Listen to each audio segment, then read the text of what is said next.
balance in terms of the guys who will be able to play, in terms of what your health looks like right now? Have you gotten closer to establishing what that might look like? As far as who's playing or not, to be honest with you, seriously, we are going to go through that around 5 o'clock tonight as coaches.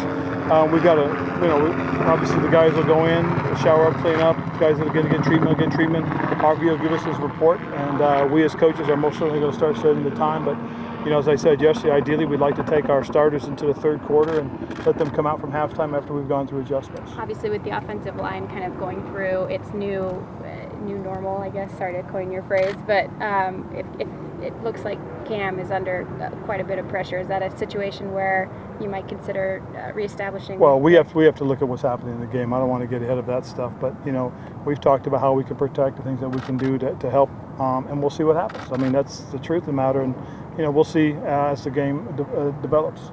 Darryl was out here yesterday and meeting today, or we can assume that he's making good. They're headed in the right direction. That's the biggest thing, and that's the best thing, is both guys have done a great job. I think the trainers have done the best they can with these guys, and these guys are really working hard. And to see them out here already, there's reason for optimism. But again, it's really all about them getting healthy and not rushing anybody out there before they need to be on the field. We got to make sure they're healthy. Was it a knee for Jason Vanderland? He had a brace on it, that's why I asked. Yes. Jason strained something on the outside, I think it was, to be honest with you, but it was a knee. Mm-hmm. Ron, you said you might have a better idea on Matt Khalil after Ryan got back from the trip. Any idea? And it's exactly what they said. Okay. They did the procedure, and he'll be week by week.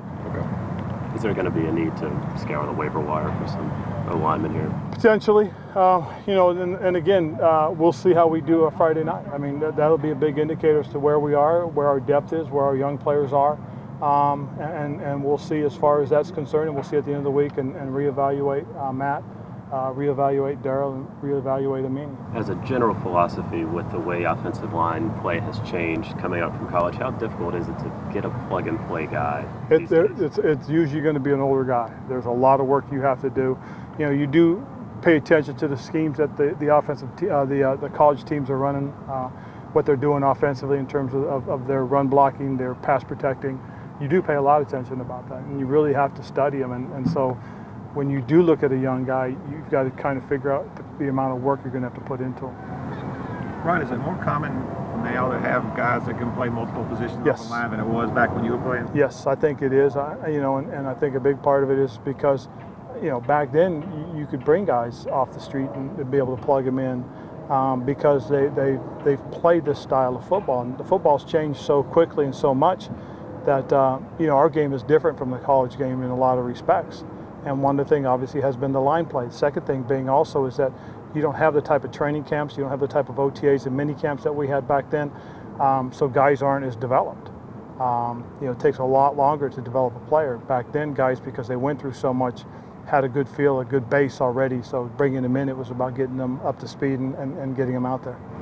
Ron, I think at some point you've mentioned each position group at least once in reference to it's going to be tough to make decisions as far as roster cuts is concerned. I believe that. I really do. I think, I thought our college scouting, our pro scouting did such a nice job this year that, I think this may be one of the best rosters we've had going into training camp. Unfortunately, we've had the injuries we've had, which has changed our dynamics right now. So we'll see how all that goes, and it's going to affect us when we pick our 53.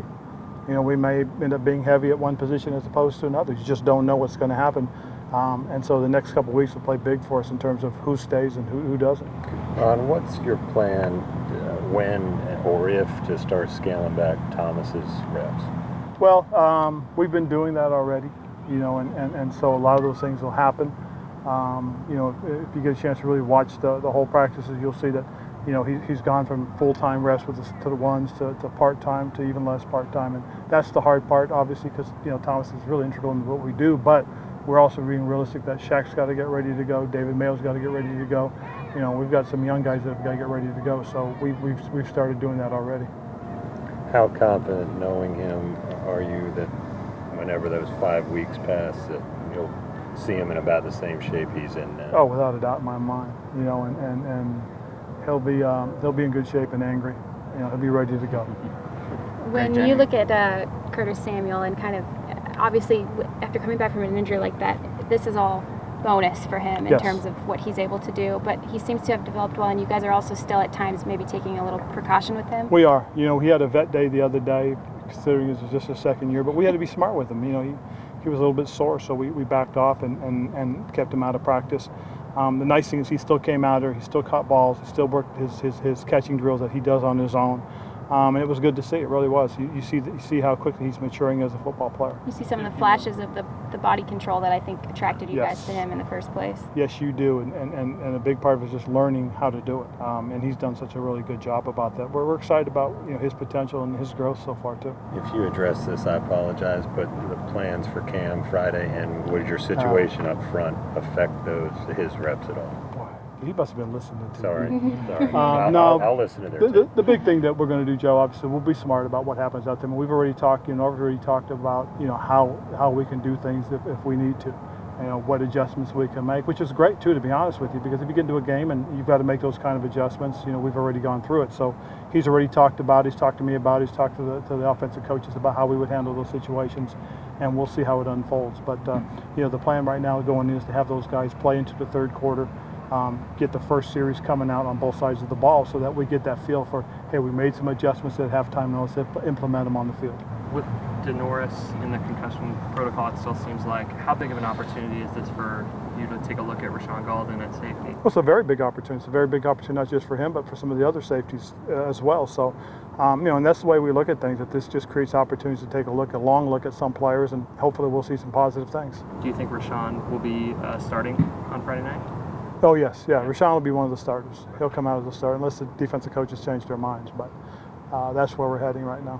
Greg Jennings is out there today. Is he Yes. just another Norm disciple sort of sharing? Well, he is one of Norm's players, and as played for Norv, and he's got a little bit of a rapport. But he's also, I guess, he's working with Fox, and he's going to cover one of our games, so he came out to get a little bit of insight on us as far as practice was concerned. But it is always kind of nice to have guys that have been around your coaches, and so they can get around the guys and tell them, oh yeah, I've worked for this guy, and just got to be this or this has got to be that. This is what he expects. So I really do. I think that's a positive thing. So I'm all for it. I mean, we had Troy Aikman come in the spring as well and spent a little bit of time with the quarterback, so that was cool.